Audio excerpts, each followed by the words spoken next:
Hey guys, welcome back to the channel. Hope you were doing well.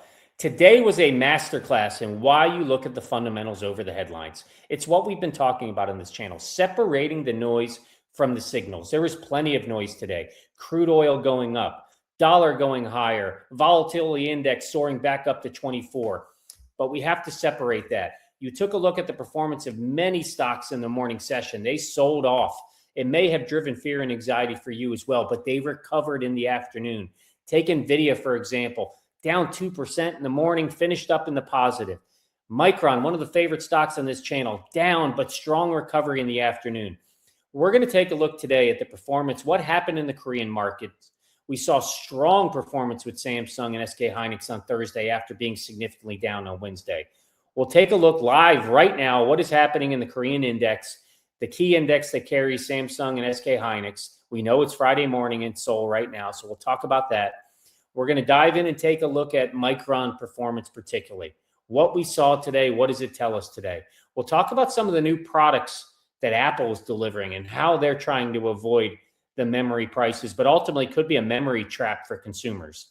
And then finally, we're going to talk about the UBS report that may have just changed the valuation of a key stock that many on this channel own and many on this channel follow. That's what we'll cover in today's video. But do me a favor, hit like and subscribe. Guys, we still have 75% of the viewers that enjoy this content, engage with this content, get value from this content, but are not subscribing. Do me one favor, smash the subscribe button right now. Let's grow the subscriber base of this channel so we can reach more. Dude, if you like the content on this channel, do me that favor. If you haven't done it already, is just hit subscribe. All right, let's jump in and talk about the first thing. Let's see what's happening in the Korean market right now in the index. Let's jump over there. As I mentioned to you, it had massive performance on Thursday. We see today, it's Friday morning in Seoul. The index is down about a 0.5 percentage point overall. So there was a significant drop in this index on Wednesday. We saw significant drop and a negative performance with Samsung and SK Hynix on Wednesday as well, but it ripped yesterday. The index was up almost 10%. Samsung was up over 11%. SK Hynix was closing on 11%. It looked like the recovery of a century for the Korean stocks. But guys, it was a mirage. The rally wasn't driven by earnings from these companies or innovation. It was actually driven by a $68 billion government stabilization fund, a bailout. Essentially, the South Korean government literally had to hit the panic button, bail these companies out, or bail out this index to stop the historic meltdown that was happening in their market. And while Seoul was being propped up by that bailout, something much more important was happening in New York. I'll jump over right now and just show you what we saw from a Micron perspective. But remember, it happened with NVIDIA as well. If I told you NVIDIA dropped by 2% in the morning and then recovered strongly. But you see a similar phenomenon with Micron. Micron sold and was a bit shaky out of the gates. It sold off with the rest of the sector in the morning. You can see it opened up about 400 where we thought the resistance level. Remember, I talked to you about 2.5 million shares were bought at the closing cross yesterday, and that was going to help us serve as the floor.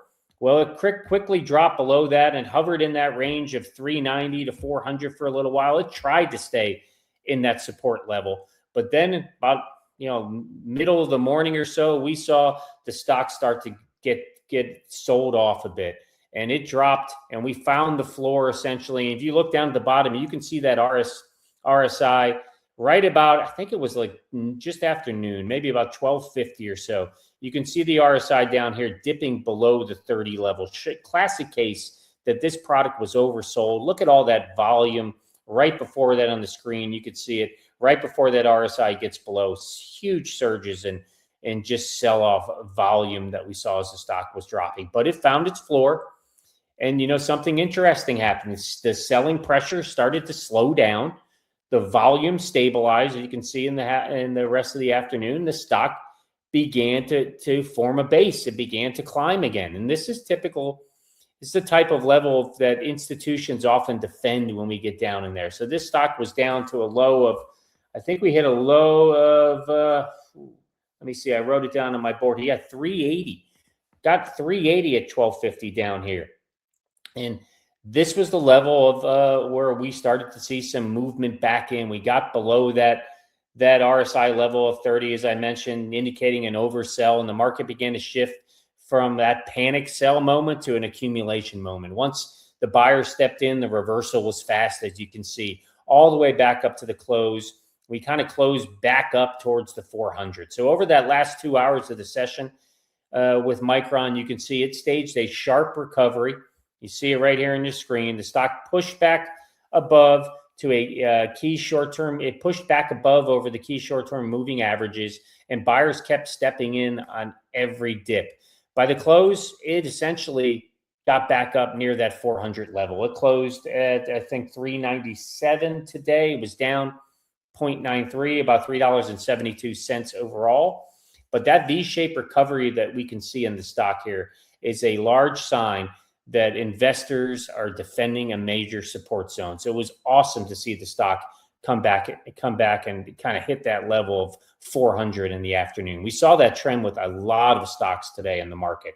So definitely the afternoon session was significantly stronger than what we saw in the morning. And you asked your question, why are institutions suddenly so aggressive today, or wherever they've been aggressive about memory stocks in general?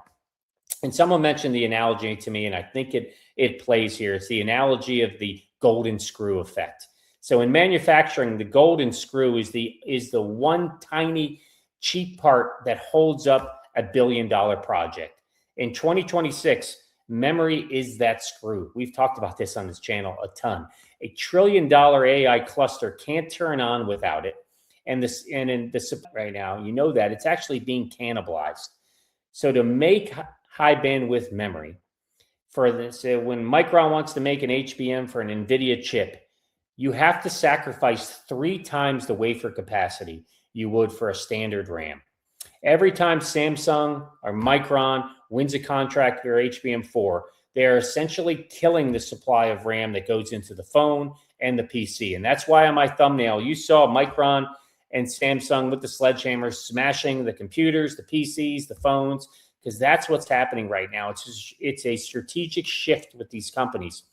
They are shifting into highly lucrative, high margin products like HBM.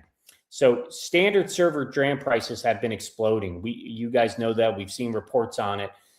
They've gone up significantly. A 64 gigabyte module that cost $450 in December is over $1,000 now. And this is why Broadcom, in their most recent earnings, just guided for $11 billion in AI revenue next year. And the CEO stated that the company has a line of sight to AI chip revenue exceeding $100 billion annually in 2027. So that is a massive boost of confidence. If anything, from that print last night from Broadcom, we know we're only 13 days out from Micron's print. I'm so excited to see that. But here's the piece that the big three don't want us to know. When I say the big three, Samsung, SK Hynix, and Micron, is that they're firing us essentially as customers, as consumers.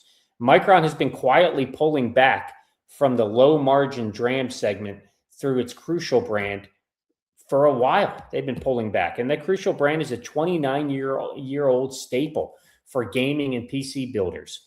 And why, you ask, is they pulling back? I mentioned it's because they're instead of selling you a $100 RAM stick, they're going to try to push a 20,000 HBM stack for a data center. Makes sense from a company's perspective, but for us, for consumers, it's going to hurt our pocketbooks, significantly hurt it. And Samsung is following suit as well.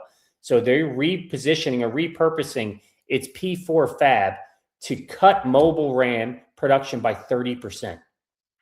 The consumer market is essentially being starved to feed the AI beast. Now, our companies are responding. I'm going to pull up an article for you that just shows you one company in general, which is Apple, and how they're responding. You can see in the Wall Street Journal here that Apple is kind of taking a couple approaches here. The article in the middle about their new MacBook Neo and the iPhone 17e. So first impressions, this article says, is they're cheap and cheerful. I actually read it, and the author mentioned that it does perform well for this price point. And you can see next to it is that Apple, the next article, Apple uses low prices to attack rivals during during the memory chip crunch.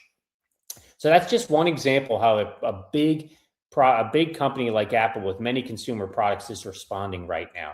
So they are adapting to this new reality. They are sensitive to the memory costs that because they need memory for every smartphone, every laptop, every tablet that depends on it. And while these prices are going up, companies like Apple, just like that, are making strategic choices. But the truth is, it's essentially a trap overall for us consumers. So Apple isn't beating the memory crisis. They're just sidestepping it right now. They're shipping these cheap devices with absolutely bare minimum of 8 gigabytes when we know that the standard is 16 gigabytes right now for AI. So they're betting that you'll be happy with the low consumer prices, the low entry point prices that they have, and you won't realize that you're being pushed into a cloud AI subscription.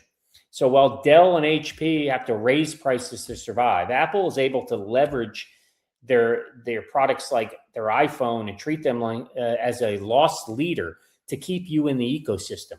They've realized that a customer locked in for a 24-month iCloud plan is a way more beneficial customer for them than just adding $70 or $100 additional dollars to the price point for a single purchase. They aren't lowering the prices out of kindness, guys.